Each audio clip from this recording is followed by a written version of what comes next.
maraming salamat. Especially sa third floor, sa third floor, sa second floor, sa gilid, dito sa harap ko. Maraming salamat. Love you guys so much. Yeah, di ba may check out tayo dito? Parang nasa concert na tayo agad. Pero siyempre, bago tayo mag-start sa mga Q&A natin, mag-hi ka naman sa team bahay natin. Kanina pa sila dyan sa comment section. Sa team bahay. Sa mga team bahay dyan, ng mga nanonood, hello sa inyo lahat.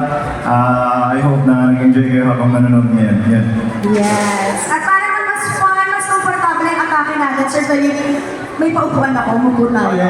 Mag-relax tayo. Actually, palit daw tayo. Palit daw tayo. Sorry po, parang kinakabahan naman ako bigla dito sa trabaho na to. So, Sir Felipe, how are you? Okay naman ako. Feeling great. Feel happy na dito ako ngayon. Kasi, you know, it's not always na makapag-perform kami in front of our fans. Yes, di ba? Ang daming surprises natin sa mga fans natin today. Pero bago natin kausapin ang mga media people natin, kasama natin today, para sa'yo, Sir Felipe, ano ang pinaka-memorable experience mo last Feb, kasi magkakasama tayo in February, sa close-up Red MV Watch Party. Ano yung mga highlight ng Feb event natin for you? Definitely, yung hindi sobrang memorable yung for the first time napanood ko yung music video ng Red version Moving Closer, Abay Close Up. And kaya isa pa doon yung namig ko yung Don Bell, especially yung fans nila.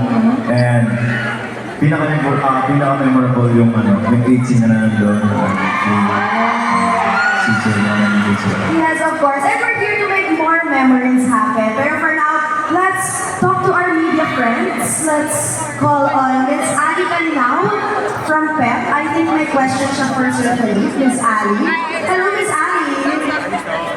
Hi, Felipe. So my question is, how important is melody when dating someone for the first time? Do you have a go-to scent? Sorry po. Ano po yan? Medyo may echo kasi. Oo, medyo may echo. Kuya, hindi How namin nakita. important is smelling good to you when dating someone for the first time? Do you have a go-to scent? How important daw yung smelling good? Tama ko ba Miss Ali? Smelling good. Kapag may mamimit ka daw ng person for the first time. Importante siya kasi as an artist, hindi lang pag-ibig bilang artist you know, and everyday, mo lang, kung may lakad ka, it's important to smell good. And nakaka-boost siya ng confidence, especially pag, for example, like, mabango yung breath mo, while talking to people, like meeting new people. So, yeah, it gives so much confidence sa tao. Yeah. So, do you have a go-to scent? Go-to scent. May Go-to scent ka ba? scent. Pag-perfume siguro, mas ako sa fresh kasi mainit kasi sa Pilipinas eh. So, gusto ko yung cool na scent and fresh lang. Yeah. Okay, so next question. What's your biggest dating mishap or embarrassing moment while trying to impress someone? Magkakaalam na tayo sa siya ang nagtanong. Dating. Ano ba? Baka naman wala, o di ba? Meron ba? Baka naman wala. Parang wala eh. Hindi natin pa rin na wala, o di ba? Gusto natin ganun, walang dating mishap na walang embarrassing moment. Very Kailangan, you gotta keep your cool, di ba? Ganun dapat always kasi syempre, ayaw mo naman na mamaya ma-disappoint sa'yo yung dinidate mo. So as much as possible, you gotta try everything, and you're gonna do everything just to, just to impress the girl that you love, or just impress the guy that you like. So, yeah. Thank you so much, Miss Ali. Ako pinagpapawisan sa mga questions. Okay. Pinagpapawisan na ako. Ako yung pagpapawisan dito. Ay, kapag pinagpapawisan. Hindi sa jacket lang yan. Sa jacket lang. Hindi sa tanong, Sir Felipe. Okay. Asan po si Sir Christopher Pernell from Philstar. Ayan. Hello, Sir Chris. Hello po. Hello. Good afternoon. Congrats. Afternoon po.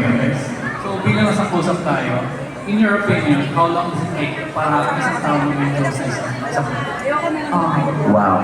Gaano katagal para sa close mo na? Tama po ba yun? Yes. Ang hirap.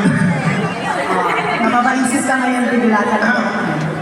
Meron kasi silang tinatawag na ano eh, yung parang kahit first time nyo palang mag-meet, you feel like, parang comfortable or compatible kayo with each other. And meron ding matagal na magkakilala, they're just, like, kinikilala nila ng mas malalim yung isa't isa. And yeah, it depends siguro sa it depends sa person.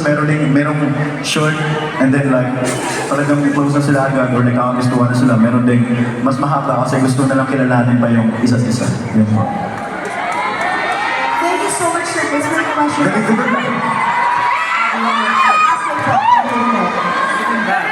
Anong advice mo sa mga taong gustong maging close?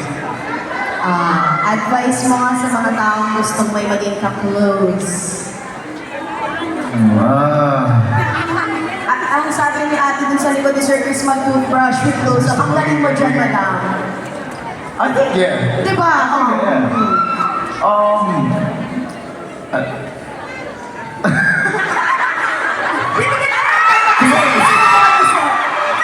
Ang hirap talaga.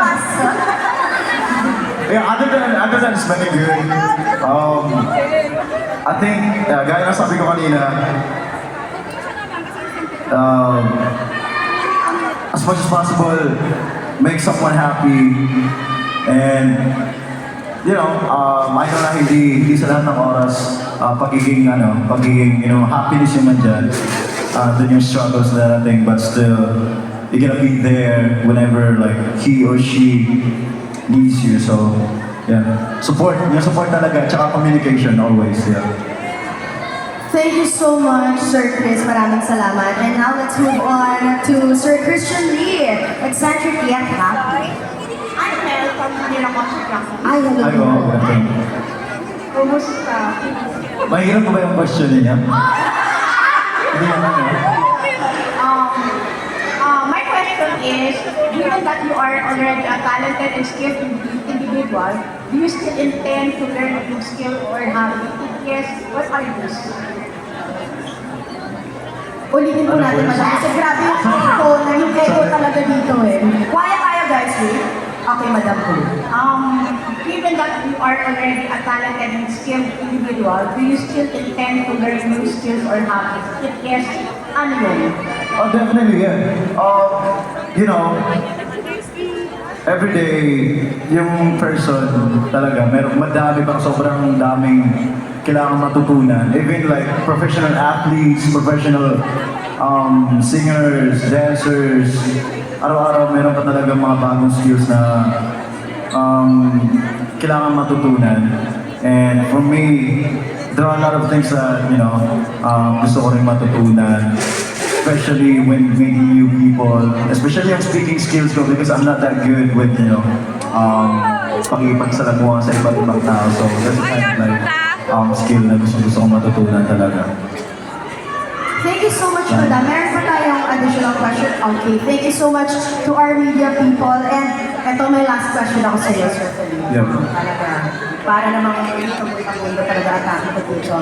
So, syempre pag-usapan na natin yung mga cool, fresh, diba? Yung kilig-kilig natin ngayong araw. Ano naman yung mga bagay na natutunan mo as a close-up endorser na magagamit mo sa life as one of the P-pop kings? Parang pang-pageant yung You know tanong what? ko. I learned to smile often.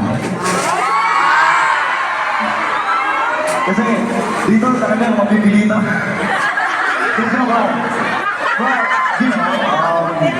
it gives so much, warmth pag nag-smile ka talaga. I mean, I learned that so much, but ako kasi, hindi ako yung tipo ng tao na pana-smile eh. Yeah, but, seeing my fans there, the support, the love, yung warmth ng love na binibigay nila sa'yo. It gives you, ano ba tawag dito? Very comforting na agad eh. Yeah, but it's, parang hindi ko siya ma-explain eh. So, hindi mo pigilan mag-smile ka na lang na parang out of nowhere, parang. But, it just means that I'm happy to see them. So, yeah. Smile talaga, yung pag-smile talaga. Yes, and we are very grateful sa close-up. Sabi nga kay He Smile More Often. At gusto natin yan. Pero bago yan, I will have to let you go muna. Kasi ayoko nakikita si Sir Felix, diba? Pero mamaya makakabonding pa natin siya. 18 seasons pa lang baka natin, Sir Felix. Thank you so much! Thank you so much, Sir Felix. Ayan, makakasama natin siya maya-maya na.